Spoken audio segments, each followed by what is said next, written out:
Welcome to Women Who Walk.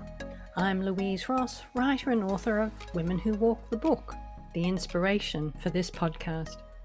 And just as I did for the book, here I'll be interviewing and unpacking the journeys of impressive, intrepid women who've made multiple international moves for work, for adventure, for love, for freedom, reminding us that women can do extraordinary things. You can find a transcript with pictures to each episode and my books on my website, louiseross.com.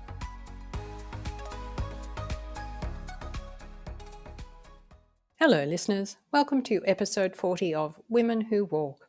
My guest today is Elizabeth Shick. I met Liz via a Facebook group created by one of my very early podcast guests, Andrea Barton, who also interviews many fascinating international women writing about their journeys. If you're curious to learn more about Andrea and her Facebook group, Expat Writers, have a listen to episode 4. Now to Liz, who, along with her husband, is currently living and working in Dhaka, Bangladesh. Originally from Massachusetts, as a young college student in the mid-1980s, Liz majored in Africana Studies and spent a year abroad at university in Tanzania, studying literature and revolution, imperialism and liberation. After college, she went on to obtain a Master's of International Affairs in Economic and Political Development at Columbia University. This opened the door to a career in humanitarian affairs and development with country postings in Angola, Malawi, Mozambique, Myanmar, Tanzania, the Gambia, and Italy. Along the way, she met and married her Italian-Australian husband and raised 2 daughters. And then just shy of 40, while living in Rome, she wrote her first short story. A year later, and living in Malawi, she began her first novel. Liz's Malawi novel was not published, but her second novel, The Golden Land, inspired by 6 years living in Myanmar, won the 2021 Association of Writers and Writing Programs Prize for the novel. In an article Liz wrote for booksbywomen.org in December 2022 to coincide with the launch of The Golden Land, she says the following. When we moved to Myanmar in 2013, after half a century of military rule, Myanmar was just beginning to open up to the world again. Our arrival coincided with the return of many so-called repats, former Burmese nationals who'd been living in exile in different parts of the world for decades. I knew what it was like to live far from home, but could only imagine how it must feel to return after 20, 30, 40 years of absence, not to mention the political turmoil the country underwent during that period. What had their lives abroad been like, these repats, and how did it feel to now leave that other country and return to this place of their youth? The Golden Land was inspired by these and other questions about culture, identity, and belonging that have continued to pull at me throughout my life. The title of this article is How Living Abroad Informs and Inspires My Writing. I'll link to it and Liz's website and social media in the transcript to this episode. But now to my conversation with Liz about her experiences living 27 years far from home. Just before we segue, early on in the interview, I mentioned an American photographer, Steve McCurry. His name may not be familiar, but many listeners will recognize his iconic image of a young refugee Afghani girl with enormous, expressive green eyes that appeared on the front cover of the June 1985 edition of National Geographic.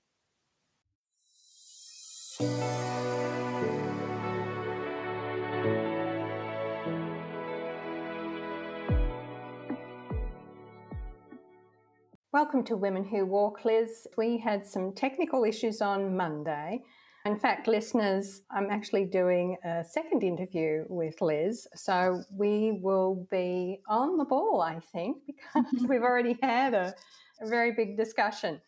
But it's recording. Technically, we're set. And so, Liz, you're in Dhaka in Bangladesh. And to start, I'd love for you to set the scene for us.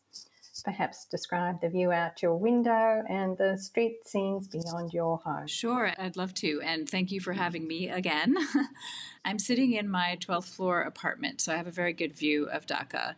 And the thing that really stands out to me when I look out the window here is the fact that it's such a big city, over 22 million people, and yet there are no skyscrapers.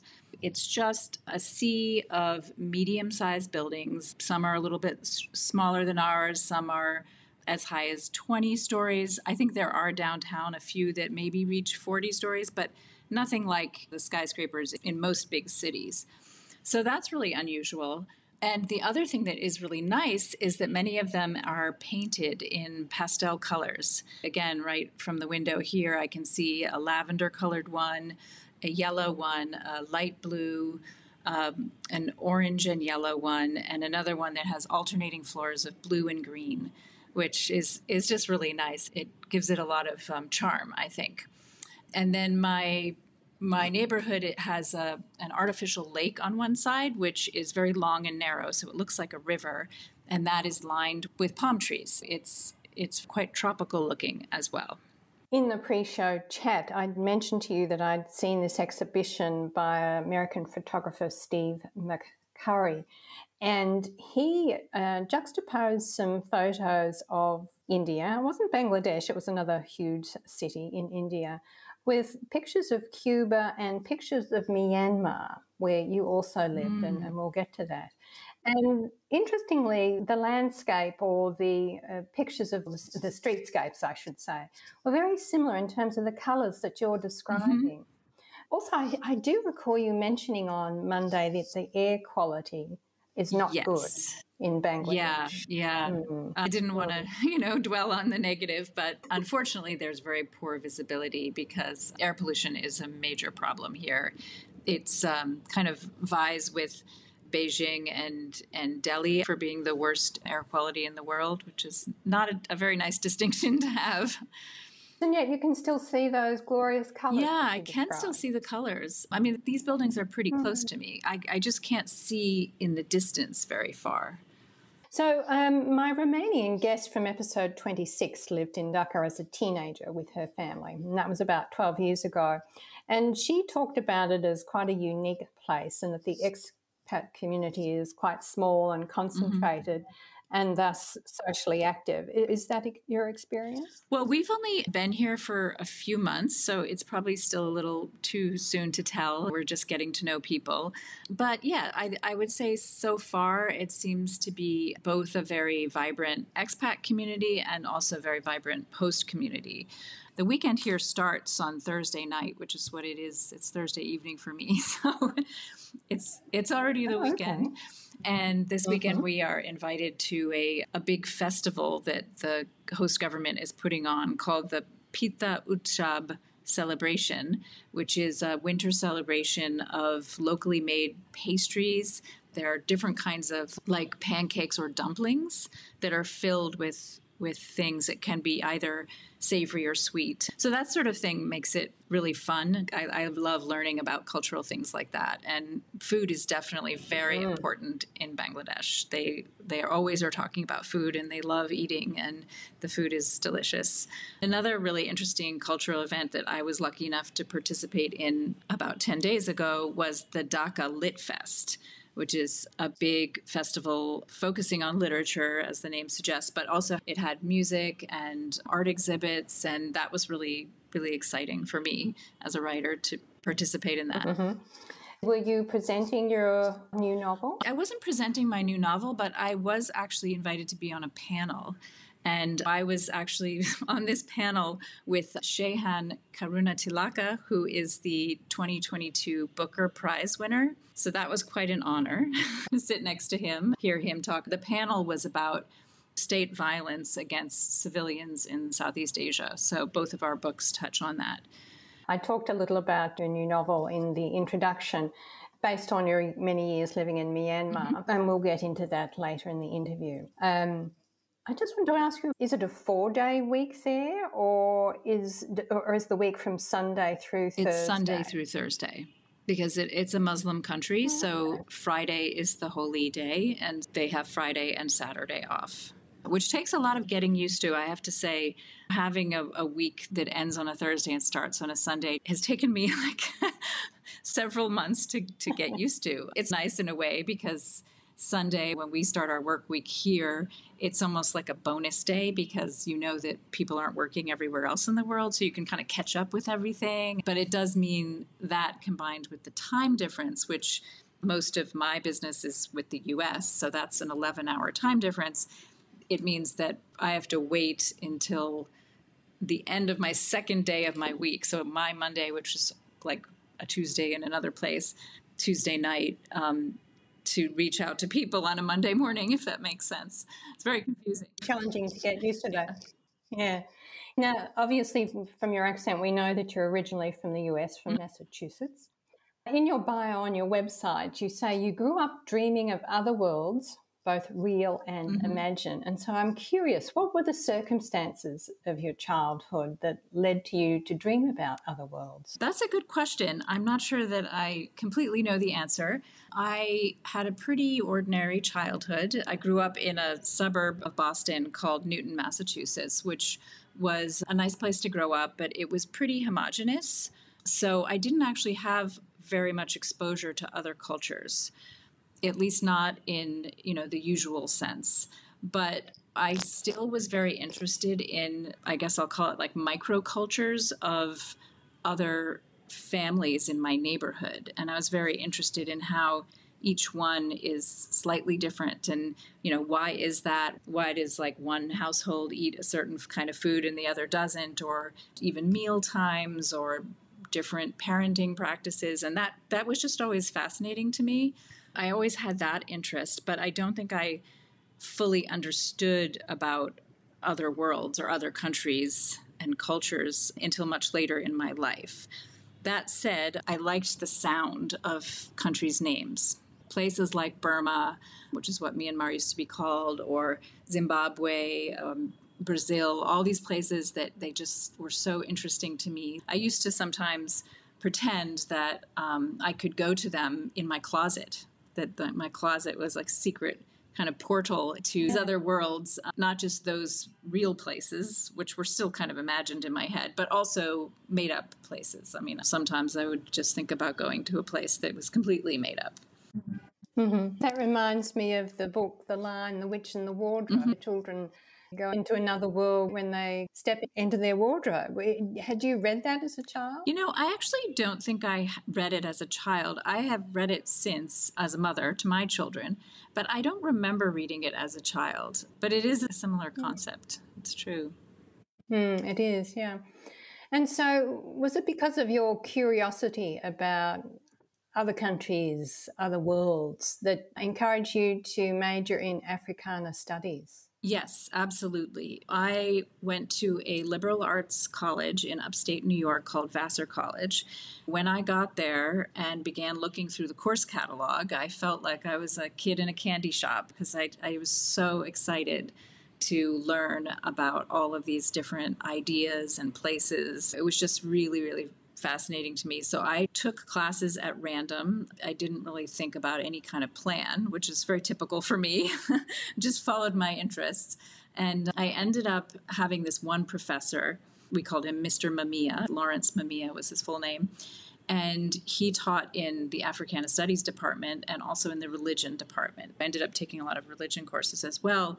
And I just kept taking more and more courses with him until eventually I asked him if he would be my advisor for the major. And that's kind of how I came to Africana Studies. One of the things that he put me onto, he had started a special program in a maximum security prison, which was near Vassar College. And we could get course credit for volunteering in this maximum security prison. That was just a real eye-opener for me because I'd had such a sheltered childhood, really. Like, I just didn't understand about the inequities in our society. That was really a really good experience. In one of his classes, or one of the Africana Studies classes that I took, I remember meeting this other student who had just come back. She was a couple years older than me. So she'd just come back from her junior semester in Kenya. And as soon as I heard her talking about that, I just immediately decided on the spot that I was going to do the same thing and ended up spending my junior year, and I went for the whole year, to the University of Dar es Salaam in Tanzania, which was a really amazing experience for me. Mm-hmm. And what was amazing about it? I was living in the dorms with a Tanzanian roommate, and I wasn't the only non-Tanzanian, but I was the only non-East African, put it that way, because there were some Ugandans and I think some Kenyan women also in the same dorm. But I was definitely the only Western person in that dormitory. And there was just so much that I didn't know. And I was so grateful to Flora, was the name of my roommate. She was very patient with me, very kind and gentle. You know, she had to teach me a lot because I grew up in the US just taking for granted that we had washing machines and dishwashers and running water, electricity, these things that you do take for granted. And we didn't always have, well, we definitely had none of the appliances, but even the running water and the electricity, they went on and off all the time. And there was sometimes very long periods where we had no running water. Flora taught me to take our buckets down to the spigot outside and fill the buckets and bring them back up into our room. There was this one time where I had not fully understood the importance of keeping the two buckets separate, because we had a bucket for cooking and washing dishes and another bucket for bathing. And so I was going to take my bucket bath in the shower. The bathroom was still built for running water, but it just didn't have any. So you'd take your bucket in there. And I took the wrong bucket. I took the bucket that had the cooking water.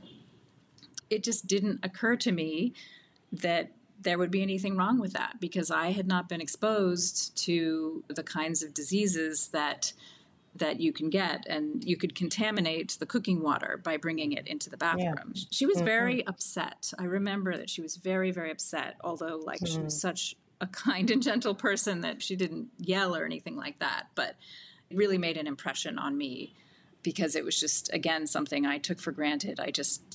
It didn't occur to me. Those are the kinds of learning experiences that I had during that year, which really affected me. They really shaped you. And then did these experiences in Tanzania, were they behind the reason that you went on to do a master's in international affairs, in economic and political development? Yes, absolutely. I got back to the U.S. I had one more year in college, and then I graduated, and I hadn't really thought about what I wanted to do. I ended up waiting tables at restaurants for about a year. And I was just really miserable. The last time I felt really fulfilled and happy and excited was when I was in Tanzania. I just really wanted to go back if I could. I did a lot of soul searching, and then realized that if I wanted to work in a place like that, that I needed to get the proper qualifications. So I went back and got my master's degree.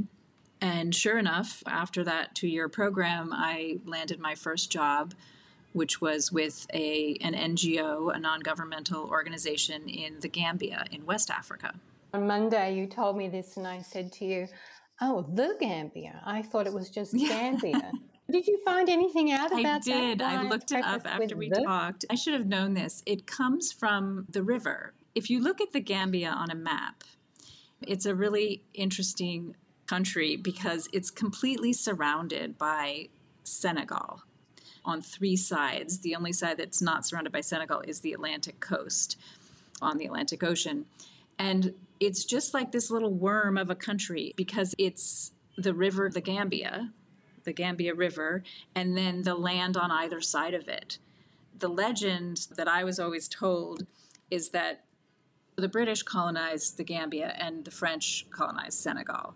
And they were always struggling in this area for dominance. And the way they established the border of the Gambia was by shooting a cannon from the river. And however far that cannonball went would be the northern or the southern border of the country. Okay, well, that clears that up. Thank you. Thank you for asking, because I was scratching my head afterwards thinking, I wonder why. Yeah. So now you've lived abroad for almost 27 years, and I gather because of the work that you've done with various NGOs that you've been posted to countries such as Angola and Italy and Malawi and Mozambique, Myanmar, Tanzania and the Gambia.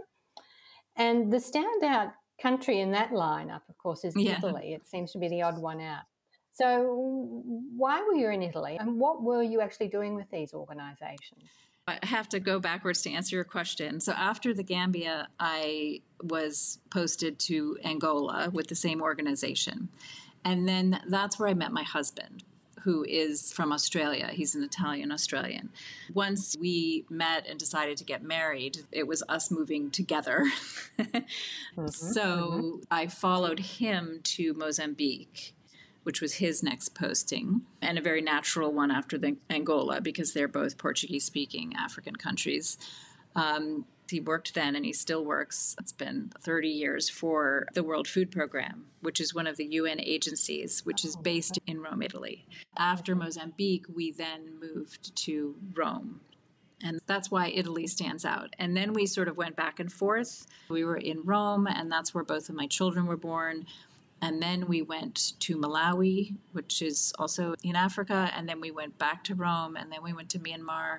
And then we went back to Rome. And then we went to Bangladesh. My work evolved a little bit in that time because initially I was working a full-time regular job of my own. But when I started following him, it really became difficult and kind of demoralizing to keep having to look for new jobs, new like full-time work. And also, it had to be in that place. In the development industry, it's hard to sort of say, I want to work in this place. Usually you want to say, I want to do this kind of job, and then these are the available places, and you decide between those.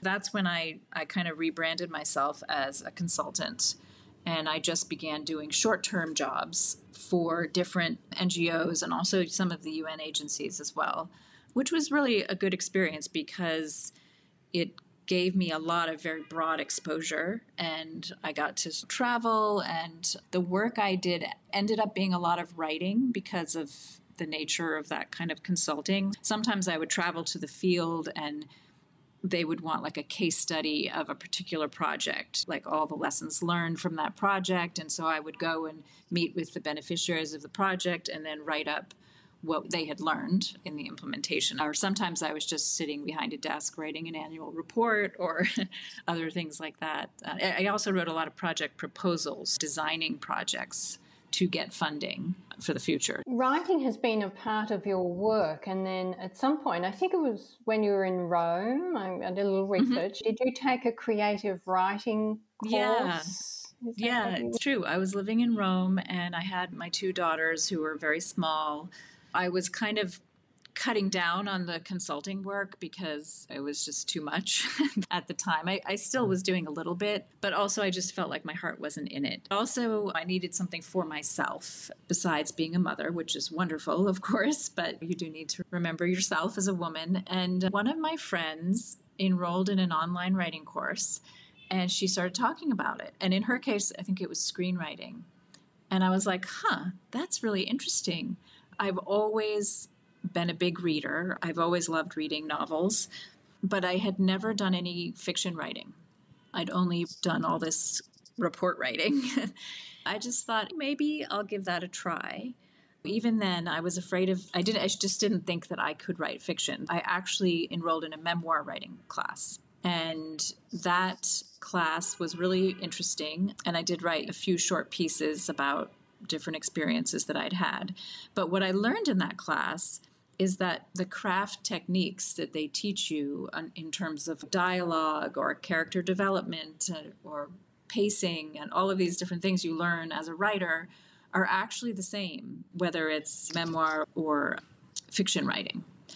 After that, I thought maybe I could write something. Then I took another course, which was short form fiction, short stories. I did enjoy that a lot. Then I actually went straight into the novel writing. after that course. When we moved to Malawi was when I started writing my first novel. I wrote a novel set in Malawi, which was a good learning experience for me, but I haven't actually published it yet. And then I wrote the Myanmar novel. You lived in Myanmar for 6 years and then subsequently wrote The Golden Land, which, as I say, I've mentioned in the introduction. And certainly writing can be a process of how we make sense of certain life experiences. But for the expatriate, it also can be a way of making sense of the environments in which we live and the countries that we move to and immerse ourselves in. Why did you decide to write this book about Myanmar? For me, writing is definitely, like you say, it's a way of exploring what I don't understand. It's like I have all these questions in my head and I can't answer the question without kind of delving in and writing about it. When we moved to Myanmar, I did what I always do in every new place and what I'm doing here now in Bangladesh, because we just moved here 3 months ago, which is to just try to immerse myself as much as possible in the culture. And that includes reading as many novels as I can get my hands on that are set in the country, and also some nonfiction. but I do go for the novels first. And taking language lessons. I always enroll in language lessons, very rarely become fluent, but at least I get an ear for the language, which is really important. And attending local cultural events and meeting people and talking to people and just asking lots and lots of questions. In Myanmar, I was really lucky because very shortly after I arrived, I was invited to be part of a local book club. And this was just a wonderful experience because it was mostly Myanmar women. There were a couple of us who were not from Myanmar.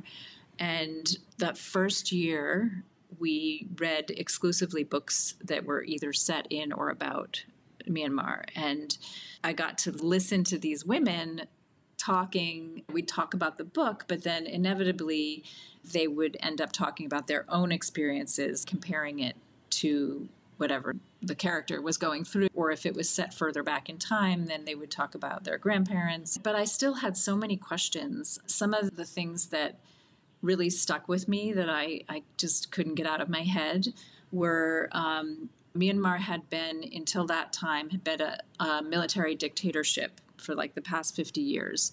And it was just opening up when we arrived in 2013. It had started opening up in 2010, 2011, so that it was very new and fresh. Since it was a military dictatorship for so long, it really meant that in order to survive, people had to interact with the military all the time. Many times they had family members in the military, or in order for their business to run, they needed to do deals with the military. And that kind of fascinated me, just that situation. What would we do? What would I do in that situation? How do you handle that kind of thing where you don't agree with the way the military is, the fact that they're even there running the country? They shouldn't be. So it was something that I really wanted to explore, and I do explore in this book, how you cope with the linkages you have to military. And another thing which was very interesting to me was this idea of these Burmese nationals who were coming back, and a couple of them were actually in the book club that I was in. You and I are expats, but they called them repats because they were coming back after living sometimes 30 years in the UK or the US or Thailand or, all these places where the Burmese fled during the military regime. And they were finally coming back. That, again, was just so fascinating to me to think about what it must feel like to return to a country that in most cases you had not been able to visit for so long. But you, of course, have your memories, your childhood memories there. And so you return, and what that must feel like, bringing these two different lives, but of one person together. Those are some of the themes that I wanted to explore. I think your protagonist is someone who's grown up outside of Myanmar, yes, a young woman, and she returns to explore her past or her family's past. That's right. Yeah. Mm-hmm. When I read the endorsements on the back of the book, again, I think it was on your website, one of the endorsements was by a local Myanmar author, but that person wouldn't give their name. Did they not give their name because they didn't want to be identified? Yeah, this was a long discussion, actually. When I wrote this book, it was one of the best periods of time that Myanmar has had in centuries. We lived there from 2013 to 2019. It was just a time of great hope because the military was finally allowing elections. We were there for the first democratic elections in 2015. The people overwhelmingly voted for the other party, the party led by Aung San Suu Kyi. And they came to power, and it was just a very exciting time. Even though I write about the military in the book, I really thought I was writing about the past. I did not think that it would happen again. We left in 2019, and then they had their second set of elections in 2020. And again, the same party won, which was not the military party, the National League for Democracy, it's called. And they won in a landslide. I think they got something like 85% of the vote. But in Myanmar, the military really had not given up control of the country.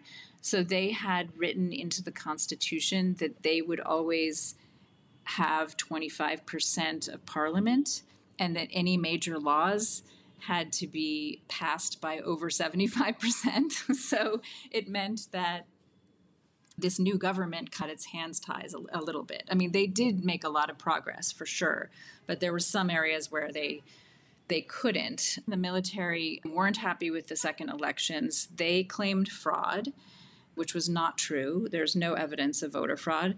Anyway, 85% is like, even if there was a little bit, it wouldn't make a difference. And then they staged a military coup on February 1st of 2021. Since then, the country has gone back to being under a military regime. And it is just so sad and just tragic that this has happened and unbelievable, really. I can't even begin to explain what kind of a buzz there was when we were living there. The country was really moving forward. I mean, things like before there was no cell phone network, or there was only the state-run cell phone network. If you wanted to buy a SIM card for a cell phone back in like 2010, it was at least $1,000. Forget about the phone, just the little tiny SIM card to put in there. As they started to open up, they got in more competition. Some international cell phone networks came in. And by the time we left, it was like $1 for a SIM card.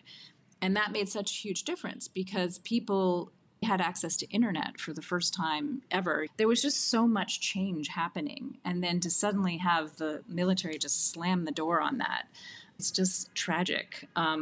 It sounds like where you're going with this is that this impacted your friend's ability to endorse the book with her name. So initially when I contacted her, so she's a local writer that I knew while I was there, and she said, absolutely, you can use my name. She wrote this beautiful blurb, and we went ahead with that. And it was really only the very last moment before the book went to print where I asked her again. I said, are you sure? Because I would not want to be the cause of anything happening to her. And she said, well, I guess you're right. Maybe you should take my name off of it, which is very sad, but I am glad that she's protected. I wondered if that was the case when I noted that it was an anonymous endorsement.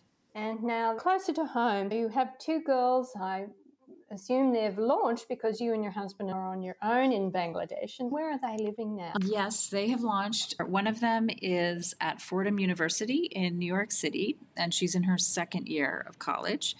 The other one has graduated from college, and she's now getting her master's degree in education in Florida. So they're both in the U.S.? Yes, they're both in the U.S. Their first time ever living in the U.S. because they've grown up always overseas going to international schools. So that's been a big adjustment for them, and also a big adjustment for us to not have them here with us. It's tough. It is, because you're worlds apart culturally and literally. Yeah. Do you and your husband imagine that you would return to the US to live if the girls are settling there, or at least they're at university? They may well Yeah, settle there. it's definitely a possibility. My husband is Australian, not American, and he does not have American citizenship, but it is something that we have thought about doing. We have a house in Massachusetts where we usually spend part of the summer months in Boston or in that part of the world. I'm sure we will continue to spend time there. It's still a little early for retirement, but it is a question always on our mind. And it will probably depend in part on the girls and where they end up. We've lived many years in Italy as well, because as I mentioned before, it's the headquarters for the World Food Program. So that's another possibility. And I'm actually in the process right now of trying to get my Italian citizenship, which would make that a little bit easier. Well, Liz, if listeners would like to learn more about you and your book, where can they find you online? The best place to find me is my website, which is elizabethschick.com. And Shick is spelled Shick. So it's not like the razor blade. It's a very common mistake. If you go to my website, you can actually find links to all of my social media, which is mostly either Liz Shick author or Elizabeth Shick author. Also on the website, you can sign up for my new Substack newsletter, which is very new. I just sent out the first one last week. And when you subscribe to the newsletter, you get a download of the first chapter of The Golden Land. If that's something that interests you, please go ahead. And then if you like it, you can buy the book. Terrific. Thanks for sharing those. I will link to your website and your other social media in the transcript to this episode. And hopefully this has worked. I don't think there was any technical issues. Okay, good. I hope so. Thank you so much for having me. I really enjoyed chatting with you. Thanks, Liz. Thank you for listening today. So you don't miss future episodes, subscribe on your favorite podcast provider or on my YouTube channel, Women Who Walk Podcast. Also, feel free to connect with comments on Instagram at Louise Ross Writer or Writer and Podcaster Louise Ross on Facebook, or find me on LinkedIn. And finally, if you enjoyed this episode, spread the word and tell your friends.